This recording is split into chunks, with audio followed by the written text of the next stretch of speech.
Hello friends, आजपासून मी तुम्हाला botany शिकवणार आहे. ठीक आहे. बॉटनी हा खूप इम्पॉर्टंट सब्जेक्ट आहे आणि बॉटनीमध्ये खूप सारे सब्जेक्टसुद्धा आहे, जसं काही प्लांट फिजिओलॉजी असू द्या, त्याच्यामध्ये सीड टेक्नॉलॉजी असू द्या, बायोकेमिस्ट्री असू द्या, बायोटेक्नॉलॉजी असू द्या, जेनेटिक्स असू द्या आणि प्लांट ब्रीडिंग असू द्या. ठीक आहे. त्यातला सर्वात इम्पॉर्टंट जो आज आपण टॉपिकची सुरुवात करणार आहोत तो म्हणजे सीड टेक्नॉलॉजी आहे. ठीक आहे.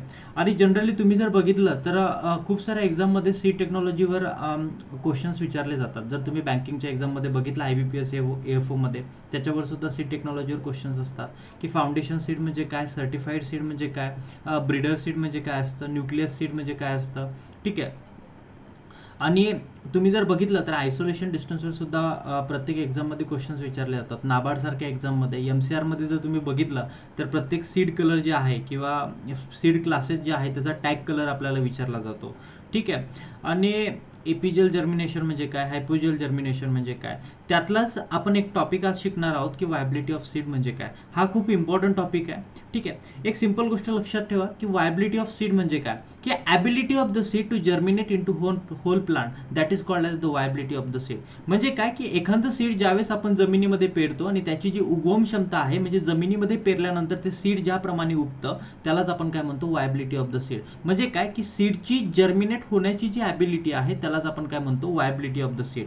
ठीक आहे. आता एक गोष्ट लक्षात ठेवा की सीड ॲक्च्युली जर्मिनेट होतं कसं.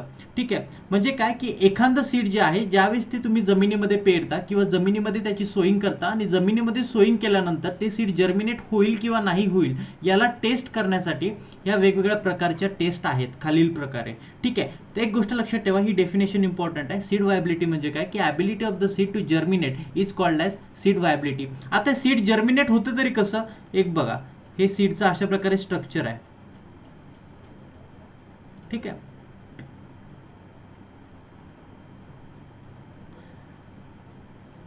आता हे जे तुम्हाला दिसतं ना याला आपण काय म्हणतो, कॉटिलिडॉन. याला आपण काय म्हणतो, कॉटिलिडॉन. आणि हा जो वाला पार्ट आहे याला आपण काय म्हणतो, एम्ब्रिओ असं म्हणतो. ठीक आहे. हे कॉटिलिडॉन काय करतात की या एम्ब्रिओला जनरली न्यूट्रिएंट प्रोव्हाइड करायचं काम करतात आणि एम्ब्रिओला जर न्यूट्रिएंट सप्लाय झाले तर हा एम्ब्रिओ जो आहे तो कंप्लीट किंवा होल प्लांटमध्ये जनरली डेव्हलप होतो. ठीक आहे. म्हणजे काय की याच एम्ब्रिओ, ज्या एम्ब्रिओपासून पूर्ण प्लांट बनतंय याच एम्ब्रिओला आपण मिनी प्लांट सुद्धा म्हणतो. काय म्हणतो, मिनी प्लांट सुद्धा या एम्ब्रिओला म्हटलं जातं. ठीक आहे. आता एक सिंपल गोष्ट आहे की हा एम्ब्रिओ एका कंप्लीट प्लांटमध्ये डेव्हलप होऊ शकतो किंवा नाही होऊ शकत, हे आपल्याला टेस्ट करायचं जर असेल तर खालील प्रकारे वेगवेगळ्या सीड व्हायबिलिटीच्या टेस्ट आहेत. ठीक आहे. आता जनरली होतं काय की या काही कंडिशनमुळे की हा जो एम्ब्रिओ आहे तो एका कंप्लीट प्लांटमध्ये डेव्हलप होत नाही. ठीक आहे. तर मग या एम्ब्रिओला टेस्ट करण्यासाठी खालील प्रकारे ह्या टेस्ट आहेत. ठीक आहे. आता ह्या टेस्ट का बरं इम्पॉर्टंट आहे, आताच्या जनरेशनमध्ये झालं काय की वेगवेगळ्या मार्केटमध्ये वेगवेगळ्या प्रकारच्या सीड्स कंपनी आलेल्या आहेत. जनरली होतं काय की त्या फार्मर्सपर्यंत जे आहेत ते जनरली फेक सीड जे आहे ते फार्मरपर्यंत प्रोव्हाइड करतात. ठीक आहे. आणि जर फेक सीड जर फार्मरपर्यंत प्रोव्हाइड केलं तर तुम्हाला माहिती आहे की कॉस्ट ऑफ कल्टिवेशन जी असते ती नेहमी जास्तच असते. ठीक आहे. तर जनरली होतं काय की या गोष्टींवर आळा घालण्यासाठी, ठीक आहे, तर ह्या वेगवेगळ्या प्रकारच्या टेस्ट जनरली इन्व्हेंट झालेल्या आहे. आपण म्हणतो ना की necessity is the mother of invention. ठीक आहे. तर या गोष्टींना आळा घालण्यासाठी ही नेसेसिटी आहे की या गोष्टींना इन्व्हेंट करण्याची. ठीक आहे. तर आता आपण बघूयात की वेगवेगळ्या प्रकारच्या सीड व्हायबिलिटी टेस्ट कोणकोणत्या आहेत. तर पहिली जी टेस्ट आहे ती आहे टेट्राझोलियम टेस्ट. नंतरची जी टेस्ट आहे ती आहे पोटॅशियम परमॅग्नेट टेस्ट. नंतर आहे इंडिगो कार्बाइन टेस्ट. नंतर आहे इलेक्ट्रिकल कंडक्टिव्हिटी टेस्ट. नंतर आहे ग्रो आउट टेस्ट. नंतर आहे एम्ब्रिओ कल्चर टेस्ट. ठीक आहे. आपण सीड व्हायबिलिटीची डेफिनेशन बघितली. सीड व्हायबिलिटी म्हणजे काय की ability of the seed to germinate into whole plant, that is called as the seed viability. आता फ्रेंड्स आपल्याला शिकायचं आहे की टेट्राझोलियम क्लोराईड और ब्रोमाइड टेस्ट म्हणजे काय. ठीक आहे. आता ही पहिली टेस्ट आहे. ठीक आहे. या टेस्टमध्ये आपल्याला काय शिकायचं आहे की टेट्राझोलियम जो आहे, ठीक आहे, ही व्हायबिलिटी आपल्याला सीडची व्हायबिलिटी चेक करण्याची ही पहिली टेस्ट आहे. या टेस्टमध्ये काय की 2,3,5 ट्रायफिनाइल टेट्राझोलियम क्लोराईड किंवा टेट्राझोलियम ब्रोमाइड नावाचं हे केमिकल आहे. हे केमिकल जे आहे ते पावडर फॉर्ममध्ये प्रेझेंट असतं. कोणत्या फॉर्ममध्ये प्रेझेंट असतं? पावडर फॉर्ममध्ये प्रेझेंट असतं. आणि या केमिकलचं आपण जनरली 1% लिक्विड सोल्युशन बनवतो. काय बनवतो? 1% याचं आपण सोल्युशन बनवतो. ठीक आहे. आता ही टेस्ट कशा प्रकारे केलं जातं? एक गोष्ट लक्षात ठेवा, नियरली अबाउट आपण 100 ते 200 सीड्स एका पेट्री डिशमध्ये घेतो आणि या पेट्री डिशचे नियरली अबाउट आपण 4 रेप्लिकेशन्स घेत असतो. किती घेतो? 4 रेप्लिकेशन्स आपण घेत असतो. ठीक आहे. एक गोष्ट लक्षात ठेवा, ही एक पेट्री डिश आहे, ही एक पेट्री डिश आहे, ही एक पेट्री डिश आहे आणि ही एक पेट्री डिश आहे. प्रत्येक पेट्री डिशमध्ये आपण 100 सीड्स घेत असतो. किती 100 सीड्स आपण याच्यामध्ये घेतो, 100 सीड्स. आता प्रत्येक पेट्री डिशमध्ये आपण 100 सीड घेतल्यानंतर हे जे सीड्स आहे हे आपण पाण्यामध्ये सोक करतो. कुठं सोक करतो? वॉटरमध्ये सोक करतो for the period of 1 to 2 hours. म्हणजे 1 ते 2 घंट्यासाठी आपण त्याला पाण्यामध्ये सोक करतो. पाण्यामध्ये सोक केल्यानंतर होतं काय की आपल्याला माहिती आहे की हे जे सीड कोट आहे हे कम्प्लिटली लूज होतं. सीड कोट जर लूज झालं तर जे वॉटर आहे ते काय जातं की सीडच्या आतमध्ये एंटर करतं आणि सीडच्या आतमध्ये जर वॉटर एंटर केलं तर हा जो एम्ब्रिओ आहे जो सीडच्या आतमध्ये प्रेझेंट असतो तो काय होतो? लगेच ॲक्टिव्ह होतो. पण हा एम्ब्रिओ ॲक्टिव्ह आहे किंवा नाही हे टेस्ट करण्यासाठी आपण ही टेट्राझोलियम क्लोराईड टेस्ट जनरली यूज करतो. आता एक गोष्ट लक्षात ठेवा की एक सिंपल गोष्ट आहे, यानं होणार काय की पाण्यामध्ये आपण काय करतो की ज्यावेळेस हे सीड वॉटरमध्ये सोक करतो त्यावेळेस काय होणार आहे? सीड कोट जे आहे ते काय होणार आहे? लूज होणार आहे. सीड कोट काय होणार आहे? लूज होणार आहे. सीड कोट लूज झाल्यानंतर water enter inside the seed. Water enter inside the seed. Water जर सीडच्या आतमध्ये गेलं तर सीडच्या आतमध्ये काय असणार आहे? एम्ब्रिओ असणार आहे. एम्ब्रिओ काय होणार आहे? ॲक्टिव्ह होणार आहे. ॲक्टिव्ह होणार आहे. ठीक आहे. आता होणार काय की जर सीडच्या आतमध्ये पाणी गेलं तर या एम्ब्रिओची काय होणार आहे? ग्रोथ होणार आहे. काय होणार आहे? ग्रोथ होणार आहे. ठीक आहे. आता ह्या ज्या गोष्टी आहेत ह्या आपण नंतर बघूयात क्लायमॅक्समध्ये की ॲक्च्युली होतं काय. ठीक आहे. आता इथपर्यंत एक गोष्ट लक्षात ठेवा की आपण सीड जे आहे ते सोक केले. सोक केल्यानंतर सीड कोट जे आहे ते लूज झालं, त्याच्यामध्ये पाणी गेलं. आता एक गोष्ट लक्षात ठेवा की सीड लूज झाल्यानंतर हे असे सीड्स असतात, बरोबर? असे सीड्स असतात. या सीड्सला आपल्याला स्लॅन्टिंग कट द्यायचा आहे. कसा कट द्यायचा आहे? स्लॅन्टिंग कट द्यायचा आहे. स्लॅन्टिंग कट द्यायचा आहे. ठीक आहे. बघा हे अशा प्रकारे सीड्स आहे. ठीक आहे. अशा प्रकारे सीड्स आहे. तुम्ही याला काय करायचं की अशा प्रकारे स्लॅन्टिंग कट द्यायचा. मग हे जे सीड्स आहे हे आपल्याला असे दिसतील. ठीक आहे. हे ज्यावेळेस तुम्ही आपण स्लॅन्टिंग कट देतो सीडला त्यावेळेस होतं काय की हा जो एम्ब्रिओ जो आहे हा ॲटमॉस्फेरिक किंवा एन्व्हायरमेंटल कंडिशनला हा एक्सपोज होतो. ठीक आहे. आता सीड जो आहे तो एन्व्हायरमेंटल कंडिशनला एक्सपोज झाला. ठीक आहे. जो पेट्री डिशमध्ये जो सीड आहे तो एन्व्हायरमेंटल कंडिशनला एक्सपोज झाला आपण स्लॅन्टिंग कट दिल्यानंतर काय करायचं आहे की हे जे आपण पेट्री डिशमध्ये आपण जे केमिकल ठेवलेलं आहे याला काय करायचं आहे? हे जे सीड्स आपण याच्यामध्ये ठेवलेले आहे पेट्री डिशमध्ये याला आपण काय करायचं आहे? 1% 235 ट्रायफिनाइल टेट्राझोलियम क्लोराईड किंवा ब्रोमाइड सोल्युशन सोबत याला आपल्याला काय करायचं आहे? ट्रीट करायचं आहे. ट्रीट केल्यानंतर हे जे ट्रीटेड सीड जे आहे ते आपल्याला एका डार्क रूममध्ये ठेवायचं आहे. म्हणजे अशी रूम जिथे लाईट नाही आहे. तर किती वेळ ठेवायचं आहे? नियरली अबाउट 5 ते 6 hours, 5 to 6 hours आपल्याला याला डार्क रूममध्ये ठेवायचं आहे. डार्क रूममध्ये ठेवल्यानंतर करायचं काय की डार्क रूममधून काढायचं त्याला आणि हे जे सीड्स आहे हे आपल्याला काय करायचं आहे? वॉश करायचं आहे. काय करायचं आहे? प्रॉपरली वॉश करायचं आहे. आता एक गोष्ट लक्षात ठेवा की जनरली या प्रोसेसमध्ये होतं काय की सीड तुम्ही पाण्यामध्ये सोक केले. सीड पाण्यामध्ये सोक केल्यानंतर सीड कोट जे आहे तो कम्प्लिटली लूज होतो. सीड कोट लूज झाल्यानंतर वॉटर जे आहे ते सीडच्या आतमध्ये जातं. सीडच्या आतमध्ये वॉटर गेल्यानंतर तिथला जो एम्ब्रिओ आहे तो काय होतो? ॲक्टिव्ह होतो. ॲक्टिव्ह एम्ब्रिओ झाल्यानंतर त्याच्यामध्ये होतं काय की ग्रोथ.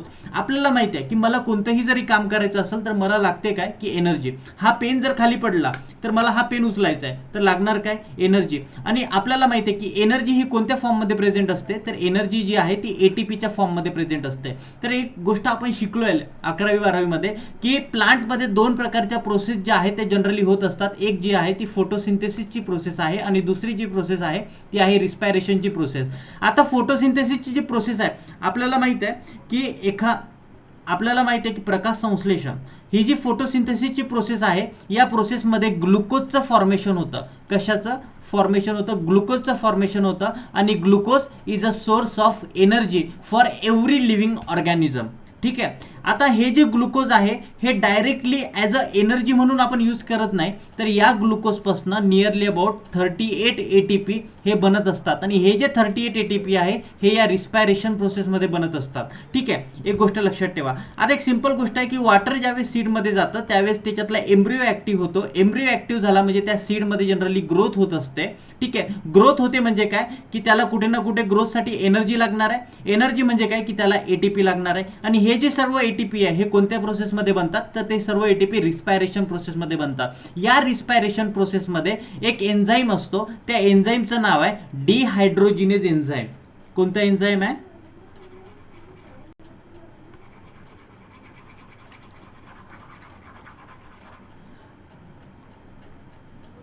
त्याच्यामध्ये कोणता एन्झाईम आहे? रिस्पायरेशन प्रोसेसमध्ये एक एन्झाईम रिलीज होत असतो, त्या एन्झाईमचं नाव आहे डिहायड्रोजिनेज एन्झाईम. हा जो डिहायड्रोजिनेज एन्झाईम आहे हा काय करतो की या हा जो टेट्राझोलियम क्लोराईडचं जे सोल्युशन आहे, जे आपण पेट्री डिशमध्ये जे सीड्स आहे, ज्या सीड्सला आपण टेट्राझोलियम सोबत ट्रीट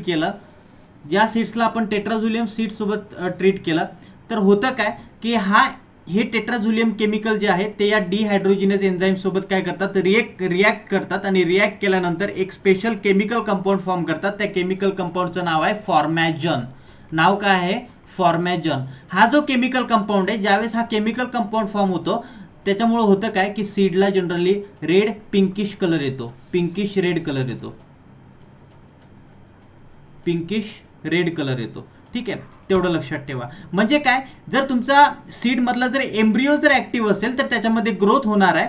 ठीक आहे, आणि जर ग्रोथ झाली तर हा फॉर्मॅजन जो केमिकल आहे तो फॉर्म होणार आहे आणि फॉर्मॅजन जर केमिकल फॉर्म झाला तर रेड कलर तुमच्या सीडला येणार आहे. म्हणजे काय की एम्ब्रिओ जर ऍक्टिव्ह असेल म्हणजे काय की सीड जो आहे तो कसा असणार आहे? वायबल असणार आहे. कसा असणार आहे? वायबल असणार आहे. म्हणून बघा हे काय, हे लिव्हिंग सीड आहे म्हणजे याच्यामधला जो एम्ब्रिओ आहे तो कसा आहे? ऍक्टिव्ह आहे. म्हणजे काय की याच्यामध्ये एक फॉर्मॅजन नावाचा हा केमिकल कंपाऊंड हा फॉर्म झालेला आहे. म्हणून बघा की या सीडला कोणता कलर आलेला आहे? पिंकिश रेड कलर आलेला आहे. ठीक आहे, आता दुसऱ्या केसमध्ये बघा, याच्यामध्ये जो सीडचा जो ओरिजिनल कलर आहे त्याच्यामध्ये कोणत्याही प्रकारचा चेंजेस झालेला नाहीये. ठीक आहे, पण काही सीड्समध्ये चेंजेस झालेले आहे. म्हणजे काय की याच्यामध्ये पार्शियल वायबिलिटी आपल्याला दिसते. कशी वायबिलिटी दिसते? पार्शियल वायबिलिटी आपल्याला दिसते. आणि थर्ड नंबरच्या पिक्चरमध्ये बघा याच्यामध्ये कोणताही प्रकारचा कलर जो आहे तो आलेला नाहीये. म्हणजे काय की याच्यामध्ये जे प्रत्येक सीड्स जे आहे ते कसे आहेत? डेड आहे.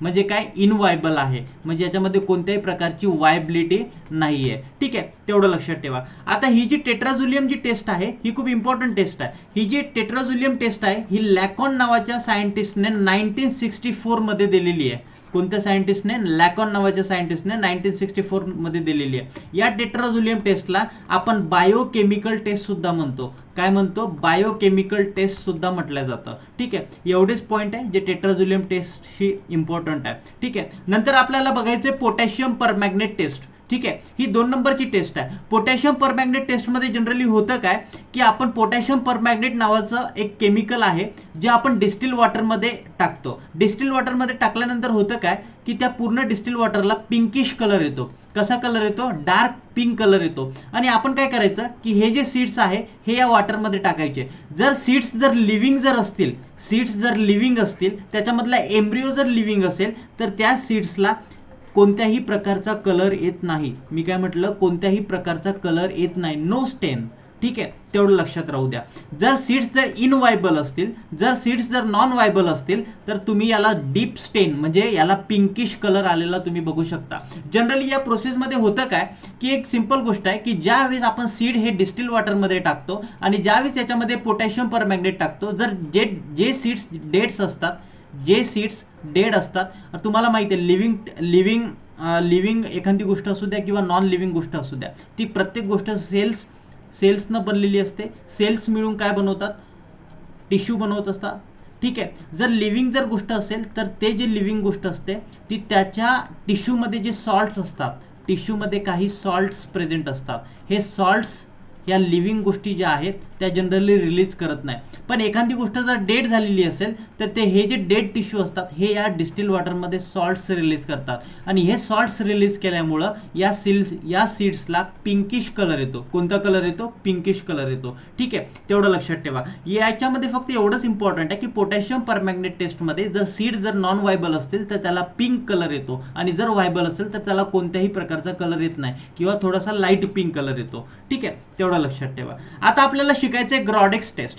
ग्रॉडेक्स टेस्ट जी आहे याला आपण ग्रो आउट टेस्ट सुद्धा म्हणतो. आता बघा, ग्रॉडेक्स test is a field test in which the seeds are grow in the field to check the genetic purity and the true varietal identification of the seed lot by observing the plant character. एक simple गोष्ट आहे, मी आता तुम्हाला एक seeds दिलेले आहे आणि मी तुम्हाला सांगितलं की हे सीड्स जे आहे ते एका पर्टिक्युलर व्हेरायटीचे आहे. ठीक आहे, जसं काही सोयाबीनची एक व्हेरायटी पकडा, फुले संगम. कोणती? फुले संगम.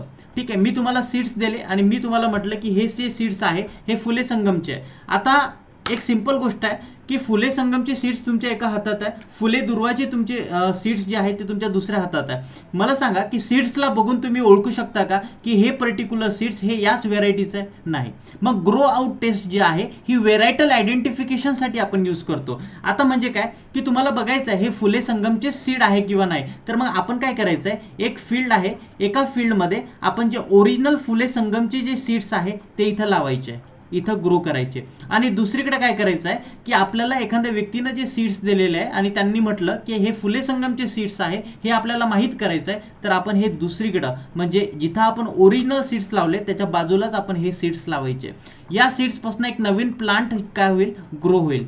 ग्रो झाल्यानंतर याच्यामध्ये काय होईल? एक व्हेजिटेटिव्ह स्टेज येईल आणि या व्हेजिटेटिव्ह स्टेज आल्यानंतर आपल्याला बघायचं आहे की या प्लांटचे ओरिजिनल फुले संगम प्लांटचे आणि हे जे आपल्याला सीड्स दिलेलं आहे याचे मॉर्फॉलॉजिकल कॅरेक्टर जे आहे ते सेम आहे किंवा नाही. मग जर मॉर्फॉलॉजिकल कॅरेक्टर जर सेम असतील तर समजून घ्या ते जे सीड्स आहे ते फुले संगमचं आहे. ठीक आहे, याला आपण काय म्हणतो? Grow out test. Grow out test म्हणजे काय की जर आपल्याला ट्रू व्हेरायटल आयडेंटिफिकेशन जर करायचं असेल तर आपण ही ग्रो आउट टेस्ट किंवा ग्रॉडेक्स टेस्ट जी आहे ती जनरली यूज करतो. ठीक आहे, तेवढं लक्षात ठेवा. नंतर बघा electrical conductivity test. Electrical conductivity test म्हणजे काय असतं की याच्यामध्ये आपण EC मीटर जे आहे किंवा कंडक्टिव्हिटी मीटर जे आहे हे इन्स्ट्रुमेंट यूज करतो. कोणतं इन्स्ट्रुमेंट यूज करतो? कंडक्टिव्हिटी मीटर हे इन्स्ट्रुमेंट आपण यूज करतो. याच्यामध्ये जनरली करायचं काय की एक बिकर घ्यायचं, त्या बिकरमध्ये काय करायचं की डिस्टिल वॉटर टाकायचं. काय करायचं? डिस्टिल वॉटर ॲड करायचं. ठीक आहे, आता एक सिंपल गोष्ट लक्षात ठेवा की आपण 2 बिकर घेतले, दोन्ही बिकरमध्ये आपण काय केलंय की डिस्टिल वॉटर ॲड केलंय. काय ॲड केलंय? डिस्टिल वॉटर ॲड केलंय. आता आपल्याकडे 2 सीड्स आहेत. 2 सीड्स कोणते? 2 प्रकारचे सीड्स आहे. एक सीड जे आहे ते लिव्हिंग सीड आहे आणि दुसरे सीड जे आहे ते नॉन लिव्हिंग सीड्स आहे. कोणते सीड्स आहे? नॉन लिव्हिंग सीड्स आहे. तर पहिल्या बिकरमध्ये काय करायचं की आपण लिव्हिंग सीड टाकायचे आणि दुसऱ्या बिकरमध्ये काय करायचं की नॉन लिव्हिंग सीड टाकायचे. आता हे जे आपण पहिल्या बिकरमध्ये लिव्हिंग सीड टाकलेलं आहे की ज्या बिकरमध्ये डिस्टिल वॉटर सुद्धा आहे, तर जनरली होतं काय की लिव्हिंग सीड टाकल्यामुळं या सीडमधनं कोणत्याही प्रकारचे सॉल्ट्स जे आहे ते या डिस्टिल वॉटरमध्ये जात नाही. आता दुसऱ्या बिकरमध्ये होतं काय की याच्यामध्ये जर तुम्ही डेड सीड जर टाकले, डेड सीड टाकल्यामुळे होतं काय की या डेड सीडमधले जे सॉल्ट्स आहे किंवा याच्या टिश्यूमधले जे सॉल्ट्स आहे ते या डिस्टिल वॉटरमध्ये रिलीज व्हायला सुरुवात होतात. काय होतात? डिस्टिल वॉटरमध्ये रिलीज व्हायला सुरुवात होतात. आता तिसऱ्या कंडिशनमध्ये होतं काय की सपोज इथं डिस्टिल वॉटर आहे, डिस्टिल वॉटरमध्ये तुम्ही या इलेक्ट्रिकल कंडक्टिव्हिटी हे इन्स्ट्रुमेंट आहे आणि हा त्याचा इलेक्ट्रोड आहे. ठीक आहे, तुम्हाला माहिती आहे जर पाणी जर खूप जास्त प्युअर असेल, डिस्टिल वॉटर म्हणजे काय की असं वॉटर ज्याच्यामध्ये कोणत्याही प्रकारचे सॉल्ट्स, कोणत्याही प्रकारचे मिनरल्स, कोणत्याही प्रकारचे न्यूट्रियंट्स प्रेझेंट नसतात. जर अशा वॉटरमध्ये तुम्ही जर इलेक्ट्रिकल कंडक्टिव्हिटी मीटरचं जर तुम्ही इलेक्ट्रोड जर टाकलं तर त्याच्यामध्ये कोणत्याही प्रकारची इलेक्ट्रिसिटी जी आहे ती जनरली कंडक्ट होत नाही, कोणत्याही प्रकारची इलेक्ट्रिक करंट जो आहे तो फ्लो होत नाही. तर अशा कंडिशनमध्ये इथं जे रिडिंग येतात ते 0-0 असे रिडिंग येतात. ठीक आहे, कारण की याच्यामध्ये हे प्युअर वॉटर आहे आणि प्युअर वॉटर जे आहे ते इलेक्ट्रिक करंट कॅरी करत नाही. ठीक आहे, मग पहिल्या केसमध्ये तेच झालंय की आपण सीड याच्यामध्ये टाकले, सीड टाकल्यामुळे होतं काय की याच्यामध्ये डिस्टिल वॉटर आहे म्हणजे काय प्युअर वॉटर आहे आणि हे जे सीड्स आहे हे लिव्हिंग असल्यामुळं हे या पाण्यामध्ये सॉल्ट्स जे आहेत ते सोडत नाही. पण दुसऱ्या केसमध्ये काय की आपण सीड टाकल्यानंतर हे सीड काय करतात की या पाण्यामध्ये सॉल्ट्स जे आहेत ते लीच आउट करतात. ठीक आहे, मग आता सांगा की हे जे डिस्टिल वॉटर आहे दुसऱ्या केसमध्ये ते डिस्टिल वॉटर राहिलं का? नाही, कारण की या वॉटरमध्ये थोडंफार प्रमाणात हे सॉल्ट्स सुद्धा आलेले आहे आणि सॉल्ट्सचं काम आहे की इलेक्ट्रिक करंट कॅरी करायचं. जर समजून घ्या तुम्ही जर याच्यामध्ये जर तुम्ही कंडक्टिव्हिटी मीटरचा जर याच्यामध्ये इलेक्ट्रोड जर टाकला आणि त्याच्यामध्ये जर इलेक्ट्रिक करंट जर फ्लो झाला, तुम्हाला इथे कसल्याही प्रकारचं जर रीडिंग दिसलं तर समजून घ्या याच्यामध्ये जे सीड्स आहे ते कसे आहे, डेड आहे. कसे आहे, डेड आहे. मग एक सिंपल फिनॉमिना आहे की इलेक्ट्रिक करंट जर जास्त असेल, ईसी रीडिंग जर जास्त असेल तर याच्यामध्ये सीड्स जे आहेत ते कसे असणार आहे, डेड असणार आहे. कसे असणार आहे, डेड सीड्स असणार आहे. जर ईसी रीडिंग जर 0 असेल तर सीड जे असणार आहे ते कसे असणार आहे, लिव्हिंग असणार आहे. कसे असणार आहे, लिव्हिंग असणार आहे. ठीक आहे, हाच एक याच्या मागचा एक बेसिक प्रिन्सिपल आहे, तेवढं लक्षात ठेवा. ठीक आहे, बघा रिझल्ट इंटरप्रिटेशन्स बघा की लो इलेक्ट्रिकल कंडक्टिव्हिटी जर असेल तर समजून घ्या की सीड्स जे आहे ते कसे आहे, वायबल आहे. जर हाय इलेक्ट्रिकल कंडक्टिव्हिटी जर असेल तर समजून घ्या जे सीड्स आहे ते नॉन वायबल आहे. कसे आहे, नॉन वायबल आहे. म्हणजे एक इन्व्हर्सली प्रोपोर्शनल रिलेशन आपण याच्यामध्ये बघू शकतो. ठीक आहे, आता 3 नंबरची जी टेस्ट आहे, 4 नंबरची जी टेस्ट आहे त्या टेस्टचं नाव आहे indigo carmine test. Indigo carmine test जी आहे ही टेस्ट जी आहे ही पोटॅशियम पर मॅग्नेट KMnO4 या टेस्ट सारखीच आहे. ठीक आहे, फक्त या इंडिगो कार्बाइन टेस्टमध्ये आपण ॲनिलीन डाय नावाचं एक केमिकल यूज करतो. कोणतं केमिकल यूज करतो, ॲनिलीन डाय नावाचं केमिकल याच्यामध्ये यूज करतो. आता ॲनिलीन डाय म्हणजे काय की एक गोष्ट लक्षात ठेवा की एखाद्याचे केस जर पांढरे झालेले असेल तर तो व्यक्ती केस काळे करण्यासाठी डाय लावत असतो. त्याचप्रमाणे ॲनिलीन डाय म्हणजे काय असतं की एक सिंपल गोष्ट आहे की आपण काय करतो की 2 पेट्री डिश घेतो आणि या पेट्री डिशमध्ये आपण सीड टाकतो. सीड टाकल्यानंतर ॲनिलीन डायचं आपण सोल्युशन बनवतो आणि या पेट्री डिशमध्ये टाकतो. पेट्री डिशमध्ये ॲनिलीन डायचं सोल्युशन टाकल्यानंतर काय करतो की आपण याला 1 ते 2 घंटे जे आहे ते आपण याला असंच ठेवतो, म्हणजे याला आपण काहीच करत नाही. ठीक आहे, नंतर आपण 1 ते 2 घंट्यानंतर त्याला काय करायचं, वॉश करायचं आहे. आणि वॉश केल्यानंतर जे सीड स्टेन झालेले आहे, स्टेन म्हणजे काय की ज्या सीडला कलर आलेला आहे समजून घ्यायचं ते सीड्स कसे आहे, डेड आहे. आता हा जो इंडिगो कार्बाइन टेस्ट आहे, ही जी टेस्ट आहे ही सेम प्रिन्सिपलवर काम करते ज्या प्रिन्सिपलवर पोटॅशियम पर मॅग्नेट टेस्ट ही काम करते. याच्यामध्ये होतं काय की जनरली जे डेड सेल्स असतात, जे डेड सीड्स असतात, ते डेड सीडमध्ये जे टिश्यू असतात ते सुद्धा डेड्स असतात आणि हे डेड टिश्यू काय करतात की जनरली सॉल्ट्सला लीच आउट करायचं काम करतात. हे लीच आउट झालेले सॉल्ट्स आहे हे काय करतात की या कलरला होल्ड करायचं काम करतात. समजून घ्या, तर कलरला जर सॉल्टने होल्ड केलं तर समजून घ्या ते जे सीड आहे ते कसं आहे, डेड आहे. म्हणून या टेस्टचं इंटरप्रिटेशन काय आहे की जर कलर जर आलेला असेल तर समजून घ्या जे सीड आहे ते कसे आहे, डेड आहे. आणि कलर जर नसेल आलेला तर जे सीड आहे ते कसे आहे, लाईव्ह आहे.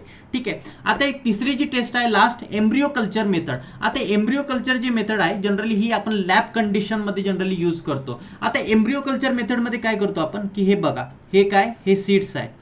अशा प्रकारे हे सीडचं स्ट्रक्चर आहे.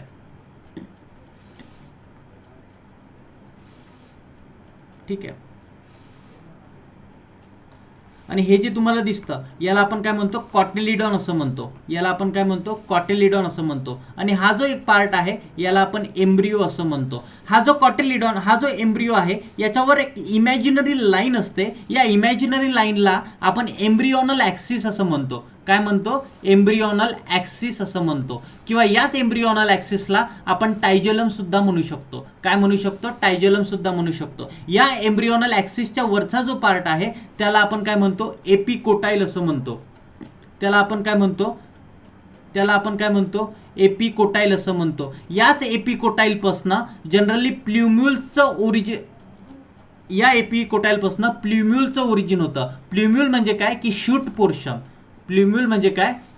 पोर्शन. ठीक आहे, या एम्ब्रियोनल ॲक्सिसचा खालचा जो पार्ट आहे त्याला आपण काय म्हणतो, हायपोकोटाईल असं म्हणतो.